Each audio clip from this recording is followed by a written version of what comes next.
In this episode, we're going to talk about empowering and transforming your body, mind, and spirits because I'm bringing on Jennifer Pilates as a guest. Jennifer has been transforming clients' bodies, minds, and spirits worldwide for over 20 years as a celebrity trainer and empowerment mindset coach. Her goal is to help clients discover their own truths, gain self-improvement, and in turn, transform their lives.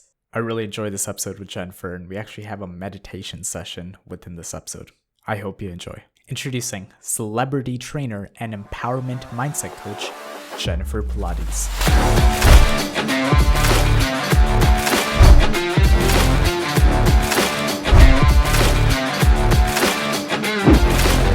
Welcome to the VJ Kyla Show. On this week's episode, I'm excited to have Jennifer Pilates join us. She is a multi-passionate entrepreneur. Jennifer, welcome to the show. Thank you so much, VJ, for having me. I'm so honored to be here. I love your podcast and everything that you're doing and bringing all your light to the world. Oh, thank you so much. Really do appreciate it. And, just for the audience, let's just clear it up. Your last name, Pilates. I know you get this question a million times. A million times. Go with it. And I know you actually practice Pilates, but which came first? Was it your last name or Pilates? Pilates came first. And then you got married and the name came up?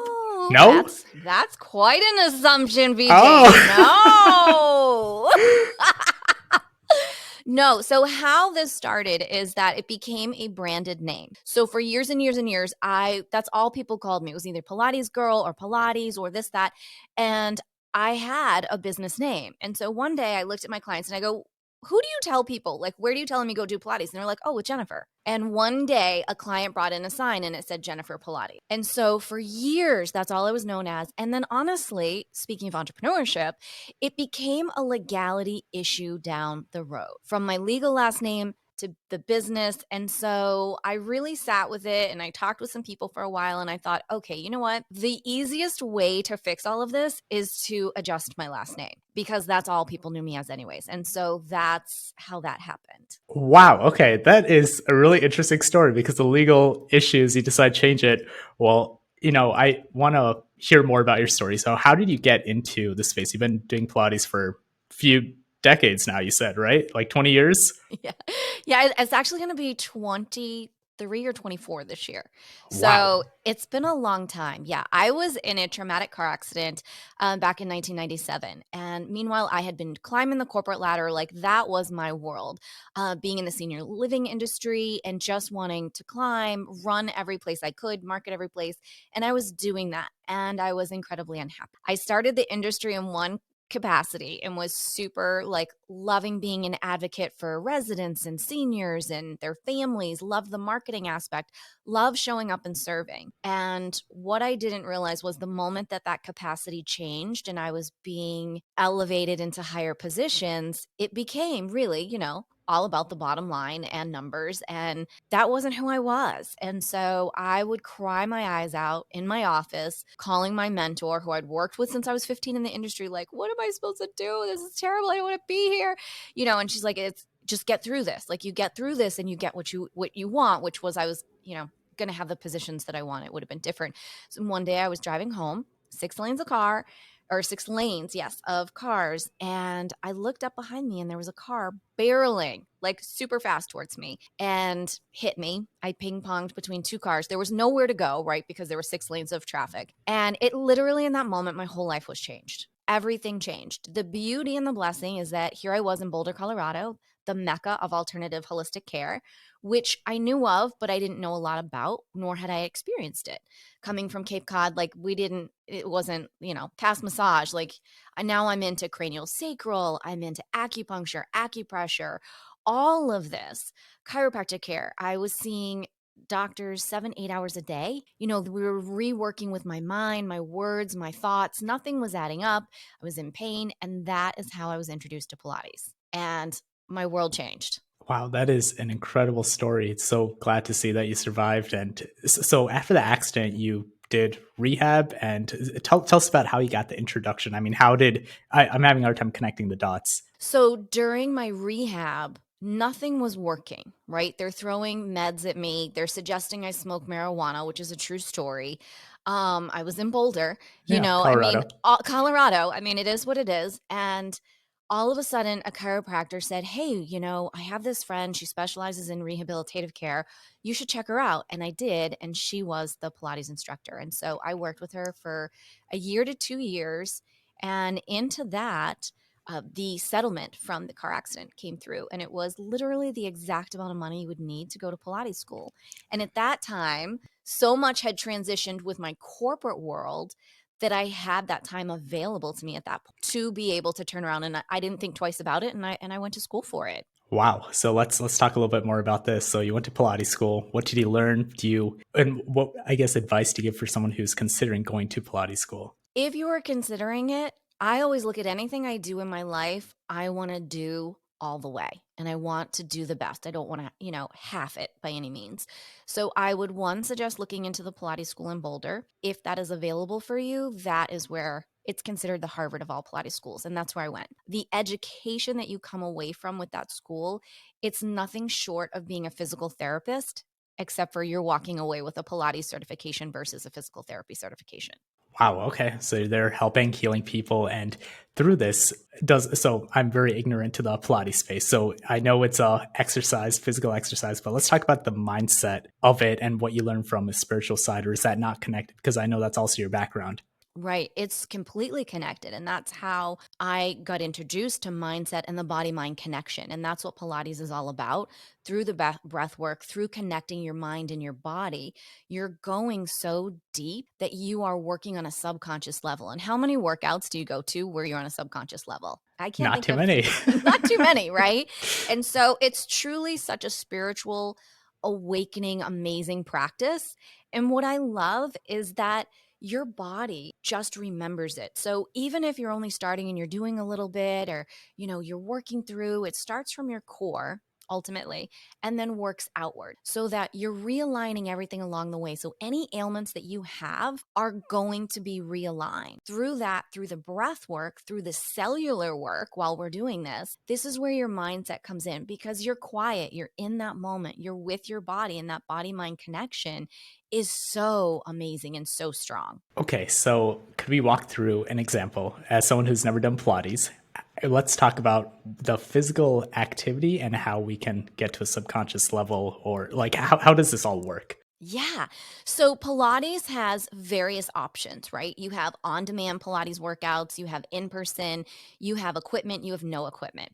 So for instance, right now I'm running a Pilates challenge. So no equipment needed, just you and a mat or a towel or a carpet, whatever you have, space to move. And the idea when someone comes into the practice is that you are working with that individual, you're working with your body where you're at. So it's all about working with your body's weight, your mindset, how you're showing up today, right?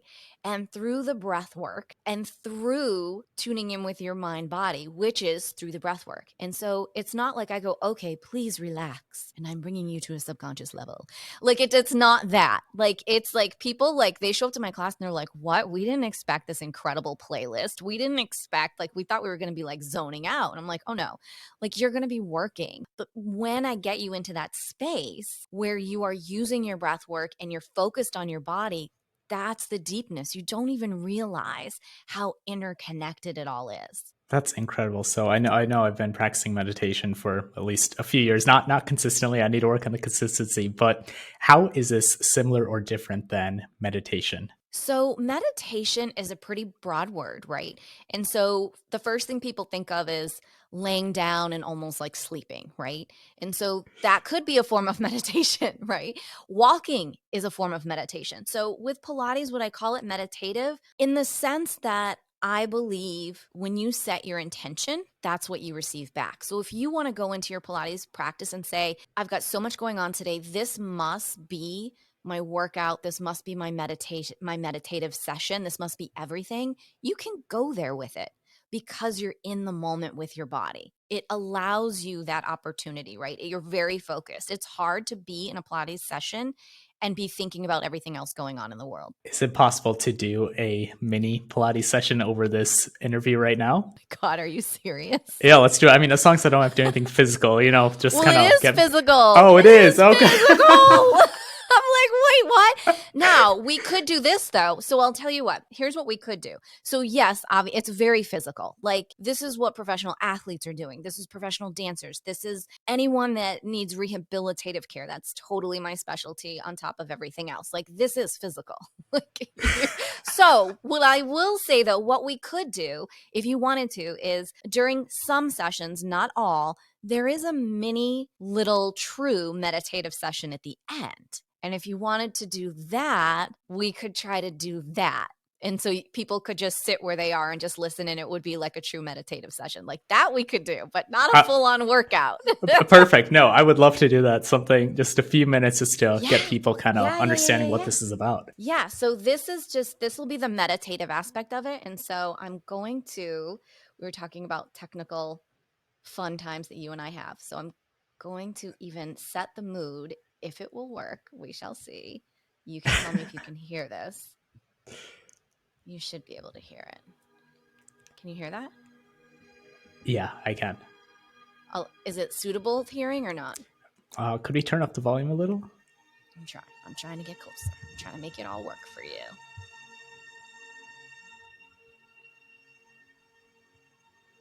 Is that any better?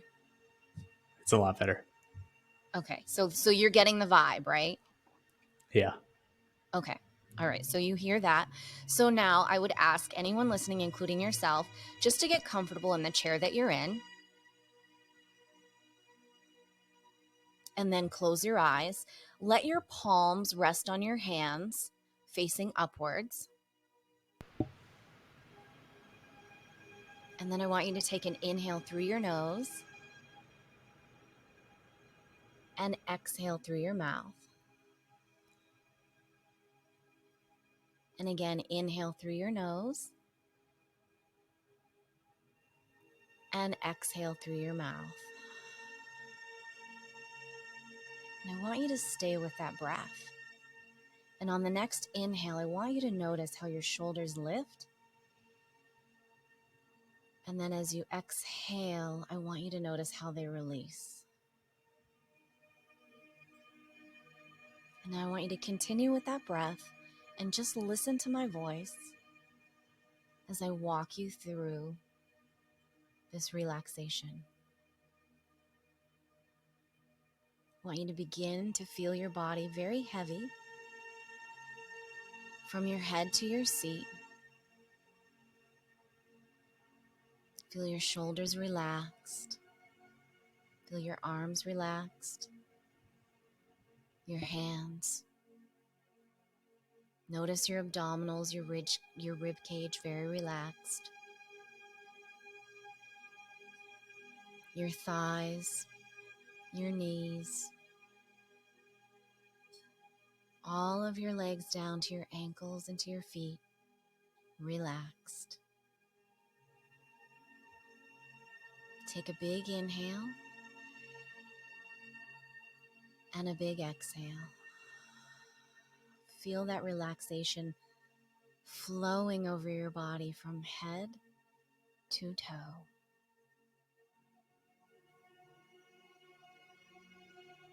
Your shoulders are relaxed. Your chest is relaxed. Your abdominals, your hips, your arms and your hands all relaxed. Continue to inhale through your nose and exhale through your mouth. Your legs are relaxed and heavy. Your feet are relaxed and rooted on the ground. You're inhaling through your nose and exhaling through your mouth. With every inhale, you breathe in all the things you want to release. And with every exhale, everything is released. Continue to inhale through your nose and exhale through your mouth. And now with each breath, with every inhale and with every exhale, you're becoming more and more relaxed. Your muscles are releasing. You feel centered, calm, at peace.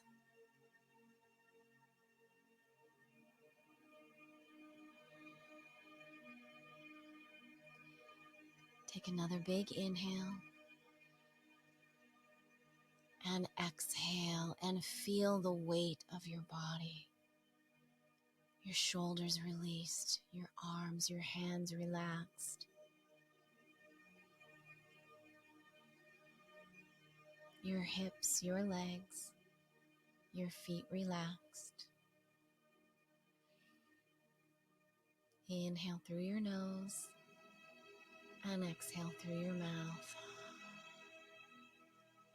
On this next inhale, I want you to envision this beautiful white light. As you inhale, it's coming in. It's circulating throughout your entire body. And as you exhale, you're releasing that light. And again, big inhale, breathe that light in throughout your body, through every cell of your body. And as you exhale, release.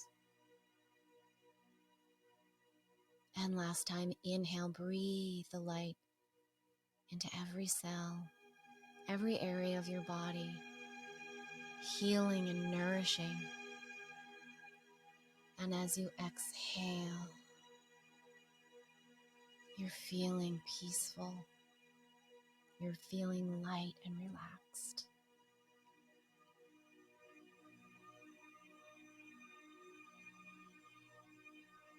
Take another inhale through your nose and exhale. Now I want you to begin wiggling your fingers, bringing your mind, your body connection. I want you to wiggle your toes. Take another big inhale. And on this exhale, slowly begin to open your eyes. Take another big inhale. And exhale. Feel that body connection, your alignment. Feel what it feels like to be in your body in this peaceful, healed state. Take another big inhale and exhale. And bring your hands to your heart, prayer position. Embrace the peace that you feel, embrace the alignment, and know that this is truly what it feels like to have that amazing body, mind, spirit connection.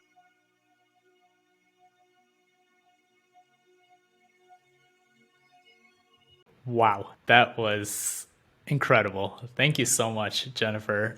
Everyone that's listening, I mean, give a round of applause. That was incredible. I don't know about you, but I feel so much more at peace, a lot less anxiety, Okay. just, lower it Yes. down. And I think that's why I love meditation so much. And I don't know, maybe I should look into Pilates because, I mean, I love meditation. I just feel so good after it. And I really, really appreciate you walking us through that. Yeah, through that's the true meditative aspect of it. So imagine that body mind connection that you just felt from being in a peaceful like transformational state, just being here. Now imagine taking that same connection and you can receive that through movement. And that's what Pilates is. So you're not necessarily going to walk into a room where it's going to be so calm and we're going to zen out right away like that. You're actually going to get to that place through movement, which we all need. So, we need that. We need to raise our heart. But are we coming into that breath work? Yes, just with a more elevated pace, you could say. In some classes, it can be very much that gentle. So it is a beautiful practice. And I do offer both just meditative sessions that people can have as well as the physical practice, because it's important to blend them. And then it's important to know what you're needing in that moment. Got it. So again, from a place of or ignorance, what is the difference between Pilates and yoga in that aspect? Right. So for me, and I practice both, I think both are amazing, and as did Joseph Pilates. So Pilates originated from Joseph Pilates, who was very sickly and he just wanted to feel better and be better. And so he studied numerous regimens, including yoga. So a lot of different positions, we call them, versus poses, they will be reminiscent of certain things in yoga. The difference I find now, personally, when I do yoga, I like a vinyasa flow. To me, that's more similar to Pilates, just to kind of go with it. Now, the difference is that Pilates is going to be more about strengthening and lengthening your body with your body's weight, where I feel and truly getting that body mind connection. Whereas when I'm in yoga, I feel like I flow. And then at the end, maybe I can pick up that body mind connection. I don't necessarily always do. And there's lots of different yogas that are out there that I forget the name for when you're just holding poses. I've done that class too. That one really, wow, intense. And I've done hot yoga, and then there's hot Pilates. So they're similar, but very different, and different outcomes as well, through the body experience. Yeah. Well, thank you again. That was Mhm. very like I feel great after that. So thank you so much. Oh, you're so welcome. I want to shift the conversation a little bit more towards the entrepreneurship side using the mind body connection. How can entrepreneurs or people who are climbing the corporate ladder, people who want to be better, how can they use this to better themselves? Well, I'll tell you. First, I say you always have to fall forward, right? Which is my way of saying, like, make a mistake, fail. I don't really believe in failures. I believe we fall forward, we learn, and then we pick up when we go. And when it comes to incorporating your body, mind, and spirit, and this is a wonderful conversation to have today, because I went through something recently where I got caught up in what I thought I should be doing, which is what we all do, right? Even in the original, when I was climbing the corporate ladder, this is what I thought I should be doing, and nothing was working, and I didn't feel right, and I was unhappy, and I was hitting roadblocks and walls. And I say, when you are in those positions, whether it be work, relationships, because I believe the themes play out both personally and professionally, wherever you are, that is when you know you're not in your flow and you're not in your body, mind, spirit connection. When you are hitting roadblock after roadblock, the universe is like, hello, this isn't the way. We're trying to reroute you. And so that's when I would say, take a step back out and take a panoramic, because we've probably gotten too isolated on just looking at the salt on the table, so to speak. And we need to back out and go, wait a minute, what feels good to me? And the moment that you do that, and when I say take a panoramic view, I'm going to make it a little challenging. I want you to do a panoramic view of your goals, your dreams, what you really want to do. At the same time, I want you to have on horse blinders, because I don't want you to look at anyone else. Right? I don't Yeah. want you to look at Joe or Betty. I don't want you to look at any of them. I want you to go from your heart and go, okay, this is what I want to do. This is what feels right. And this is what I'm going to do. When I am doing that, it is amazing. I'm in the flow. I have clients coming in. Everything is great. When I recently tried to do what is expected and what I even felt right from a business perspective, nothing was happening. No clients were coming in. The money wasn't there. It was just because I wasn't connecting to who I am and my passions. I was connected to my passion, but not in the right way, if that makes sense. Got it. Could we walk through an example of that? Totally. So an example is, and I go through this when I am doing my coaching and things with clients. The one thing that I like to encourage people to do is to look up their numerology. And so some people are going to be like, wait, what? I thought we were here for entrepreneurship. Hold on, we're getting there. Here's the thing. If you don't know who you are and why you're on this earth and what you're really here for, you could totally be in the wrong job and not even know it and be working against yourself. So I say, look at numerology first, look at your life path number, then look at what personal year you're in. And so that is going to be huge for you. So as an example, Could we actually back up and talk about that for someone who has no idea what that is? oh What does yeah, that mean? I'm going to go into it. So a life path number is when you take the day that you were born, the month that you were born, and the year that you were born, and you're going to add all those up and bring it down to, ideally it goes down to a single digit unless you are a magical unicorn, and then it might be an 11 or 22, and that is possible. Everything adds up down to a number 5. As a number 5, I am a freedom seeker. I am an adventure person. I need to spread my wings and fly.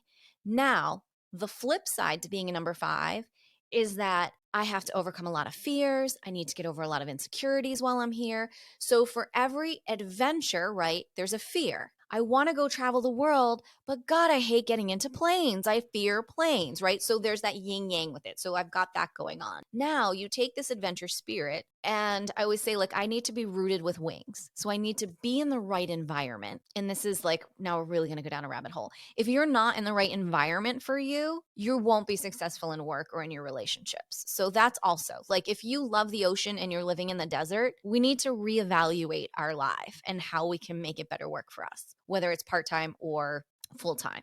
And I've also been through that as well. So getting back to the numerology. So you've got that number of who you are. So this is your passion. This is why you're here on earth. This is part of your mission, right? This is what you're really supposed to be doing.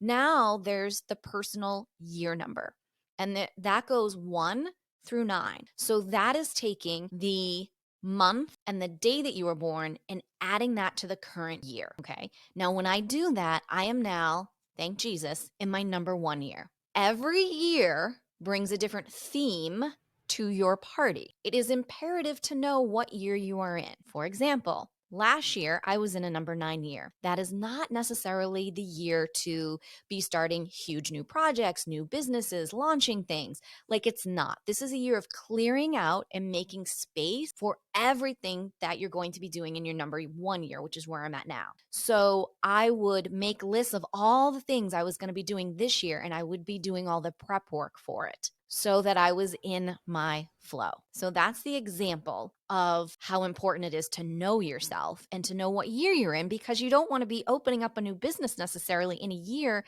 that is not set up for you to do that. Does that make sense? No, that definitely makes sense. I'm kind of thinking more on the self development side where people, at least these speakers, are like, oh, don't wait, start now. How do we, like, should we just, or what's the best way to know what year we're in and whether we should delay a whole year to start a business if we're following this? So you want to follow your heart. Okay. Like, for instance, last year, I knew that I wanted to launch this huge online platform for Pilates and meditation and my coaching. And I really wanted to mesh and bring everything together. I tried. And no matter how hard I tried to make this work, I was met by resistance after resistance. So go back to what we said a few minutes ago. If you are meeting resistance after resistance, stop, back away, and go, okay, what needs to be worked on here? This isn't working right now. What little pieces do I need to work on to make the big pieces? And then that's all going to come into play so you know when to launch. I agree. When you have an idea and you have, I call it like a download and a message like, oh my gosh, Jennifer, you should start a podcast, which happened to me. It was also in a very life crisis moment during the pandemic where I was caretaking, and it was not possible. It was not possible for me to start it. And I knew that in my heart. But did I take steps to promise myself that I would do it? I bought the microphone, I put it on my desk, I pre recorded the intro. I took the baby steps, and you know when the timing is right, right? You know when you're forcing something versus when the timing is right. And that is when we get into mindset and that body mind connection. And that's how important it is. So regardless of the year you're in, you want to be aware of that. You know in your heart and soul if this is the time or not, because you know if you're being met by resistance, this isn't the time. I need to take a moment and see, what do I need to fix or what do I need to do? Does that help better? Yeah, no, it definitely does. Again, I'm thinking from an entrepreneurial standpoint because it's not easy. Literally every day is resistance, especially when you're getting started. So at what point do you kind of take a step aside or realize, hey, I can push through this resistance rather than letting it kind of stop you? That's where, so the resistance is different. Is the resistance that everything is not working, or is it fear and you're Got not it. working? Okay. So that's the key. Is it fear of, I don't know the technical aspects for setting up a podcast and I'm getting in my head and I'm making this more than it is? Or is this, no matter what I do and I can't get guests and the technology isn't working and this isn't, okay, it's not the time. If you have no guests, it's not the time. Or if it's a solo episode and every time you're recording, you just don't feel it, it's just not the time. And so you step away. Does that help too? Oh yeah, that definitely helps. So kind of take breaks, step aside, let it like take a minute for yourself to understand what you mentioned with zooming out, Mm-hmm. looking at the bigger picture before you dive back in. Exactly. Like, I don't come up with an idea and go, okay, I'm going to run a Pilates challenge and I'm going to start it tomorrow. Well, that's silly. Now, because Now here's the business aspect of it. My soul says, why is that silly, Jennifer? And I'm saying, well, because we need to get out the emails. We need to make sure people want to do this, that they know about us and all of that. So there is a beautiful hand in hand aspect of that mind spirit connection when it comes to business. And I'll tell you that everyone that I work with who have been political leaders, they have been princes, they have been athletes, they have been actors, they have been actresses. They all in their pockets have an intuitive coach, not just a regular coach. They have an intuitive coach who can go deep with them and help them see the bigger picture. And that's what I always say is my superpower, because you can come to me and say, Jennifer, I don't know. I just don't know. Like, I want to do a podcast and I want to launch this course and I'm just confused. And I'm going to be able to look at you with my superpower of being an intuitive empath and go, you're really not confused. You really love doing podcasts, but you feel like you should be doing a course. So we're going to stay over here with what you love doing. And then if eventually you decide that your heart is pulling you in this other direction, then awesome. But right now you're trying to do what everyone else is doing because you're told that's you should be selling courses through your podcast.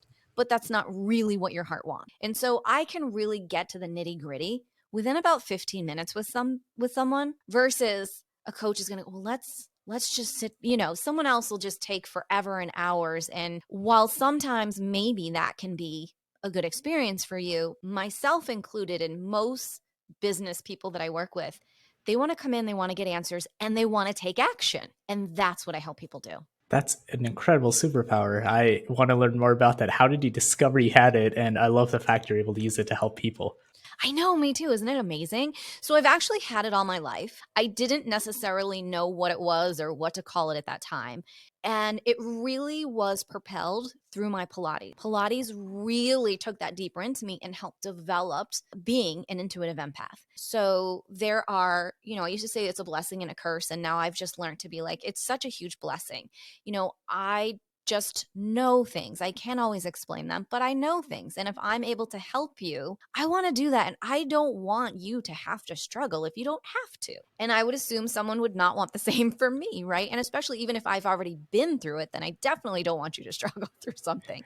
So it's that beautiful aspect. And it's also, I truly believe, when I'm working with someone that we will go deeper. And maybe you did come to me about the podcast and the course, but obviously, then we're going to dig a little deeper after we've situated that and then look at what's going on at home and what else is going on, because there's that theme. Whatever is playing out in work is playing out in home, and we just don't always recognize that.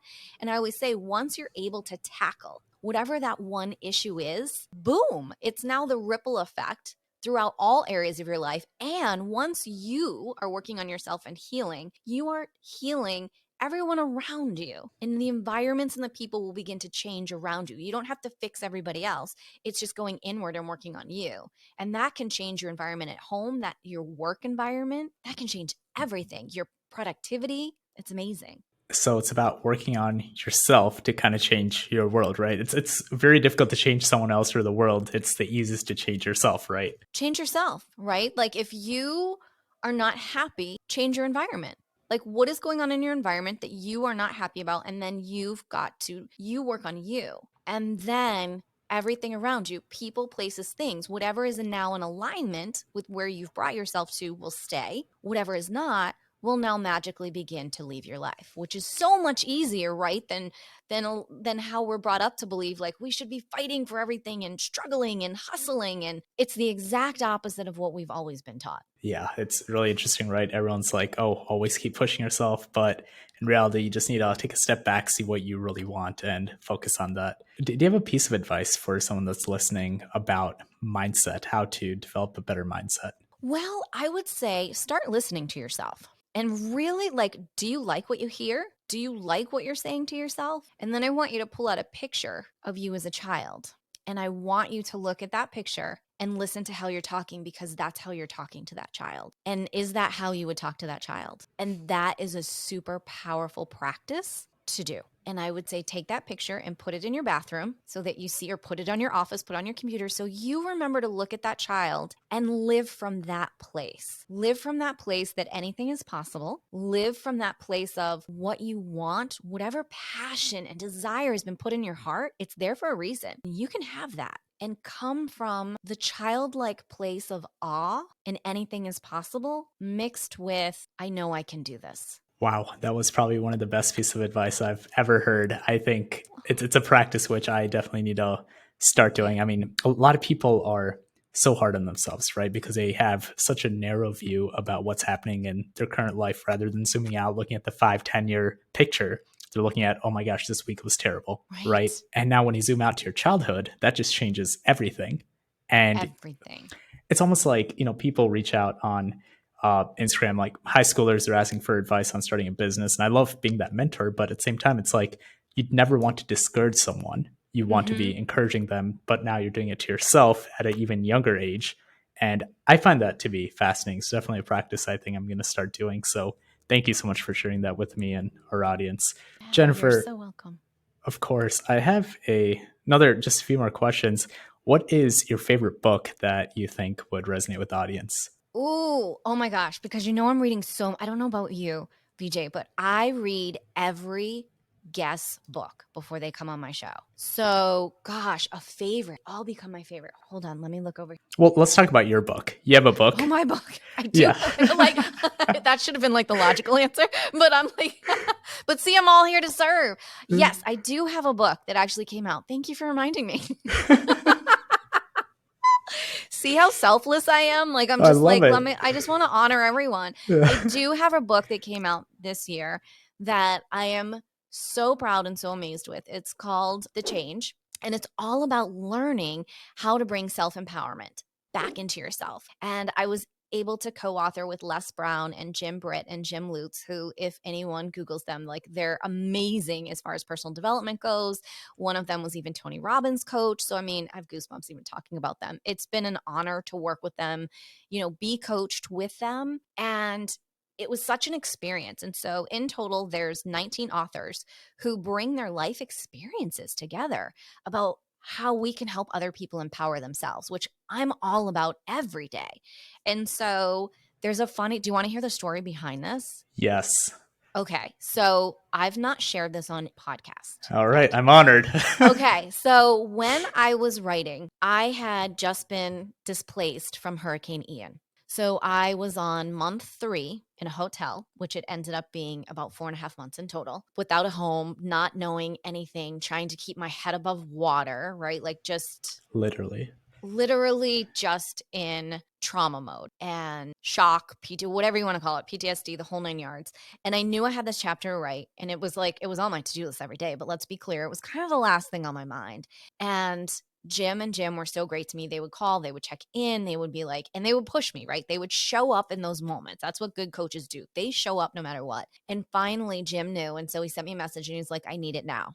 So I'm gonna cry, like, right now. And I was like, okay, I got this. And so I walked outside with my phone, and there was a little path along a river. And I went and I sat and I dictated this chapter while F-15s were flying over my head. People were walking by looking at this girl, like, I'm crying. And because it was such a powerful chapter for me to write, and I was so in awe of where everything was coming through, it was almost as if it was completely channeled, to be honest. And it ended up being such an amazing piece, bigger than I thought. It was basically a book in itself, and I had to trim it down to only, I think, 3,000 words. And I was so far over. So it was an incredible experience. And I share that story because I want people to know that even in this incredible, scary, fearful, traumatic situation that I was in, I was still able to do something really amazing to help others. And so I would say, when you are in this place of fear and struggle and you just don't know what to do, I want you to go do something for someone else. I don't care if you just walk down the street and smile at every person you see. When you go and do something for someone else, you will bring that gratitude in your heart. Everything will change. That is so powerful. It's when, I don't know, it's just really interesting. When you're hardly able to take care of yourself, yet you give to other people, something happens where you just feel so much better. Do you know why that happens? It's about this gratitude, and it's about, honestly, why each and every one of us are here collectively. We're here supposed to be a community. We're here to support one another, right? When you see someone else doing good, like, you feel so good. And especially, like, if you were a part of that, It doesn't matter if you're standing on that stage with that person, you just know that you're a part of that energy. And so that is on a subconscious level, right? You're riding that energetic high of helping, of gratitude. When gratitude comes from your heart, remember your heart field is, and I don't have the number, forgive me today, I can't think of it, but how large your heart field goes out space-wise, that's huge. Like you're affecting everyone. Let's just say it's 12 feet around you because I know it's really big. Your heart, your energetic field around you. That is amazing. That is amazing. And so when you have that body-mind connection and you're giving and you're allowing the receiving to come in, there's such gratitude that comes in those moments because you're just grateful that someone smiled back at you because you smiled at them walking down the street. And now you're so happy you smile at the next person. Now you're even happier, right? It's just, it goes into serotonin levels. It goes into the cells in the body. It's truly that mind, spirit, body connection at that point. That is beautiful. So just by being proactive and helping others, you're able to help yourself, help whoever they come in contact with as well. It's very contagious in a positive way. Exactly. And when you're in that place of gratitude and you can't be angry helping your senior neighbor out of her car with her groceries. And she looks up at you and smiles and says, VJ, thank you so much. This is the nicest thing anyone's done for me all week. Your heart melts. Your heart melts. You're in gratitude and your whole day is changed. So it's like, just go help someone else. If you're having a minute, go do something for someone else. Everything changes. Your energies, your body-mind connection, everything will just miraculously vibrate at a higher level for you. And then you're going to come back and the next thing you know, a client is called and wants to sign up with this huge package with you and the books deal is there and the podcast guest is there. And when you get that energy feeling, it becomes this high that you don't want to get off of. And the beautiful thing is this is a natural high that you are here to feel. We are here to thrive. We are here to be happy. We are not here to hustle and be miserable and to just go to work every day and come home and think, do we have a 401k? That's not why we're on this earth. It's called Earth School for a reason. We're here to learn. We're here to be in a community and support and love one another and grow together. That's beautiful. Thanks so much for going through that, Jennifer. I'm really looking forward to reading your book, and I'll definitely link them in the show notes. What is a book that you recommend that is not your own? A book that I recommend that is not my own. That is a great question. My very good friend, Shannon Kaiser, wrote this book called Return to You. And I would say read that book. And it will go along very well synergistically with this entire podcast episode. Perfect. With everything that we've talked about. She's I love her. She's a very good friend of mine. She's been on my podcast as well. An incredible best-selling author. And this book, if this doesn't help change you and take it to the next step, well, then you need to call VJ and I back and we'll come back on. Maybe we'll bring your friend on as well. Yes, she's amazing. I love that. And lastly, Jennifer, where can our audience get in touch with you? This has been an incredible conversation. Thank you so much. I feel so much more at peace. I've been loving this conversation. I learned a lot. I hope the audience did as well. Yeah, thank you so much. I'm so honored to have been here today. This has been a blast. Everyone can reach me over at jenniferpilates.com. We've got the book there, the podcast there, coaching, intuitive readings, Pilates, everything that you need is under that one umbrella, jenniferpilates.com. And I would love to continue the conversation with anyone that would like to. Awesome. Thank you so much, Jennifer, for your time. And everyone that's listening, just check the show notes and you'll get a link straight to Jennifer's website. You're so welcome. This was awesome. Thank you. Hey, it's BJ. If you liked this video, you are going to love this video. Make sure you click it, leave questions in the comments, and I'm here to help however I can. Hope you have a great day.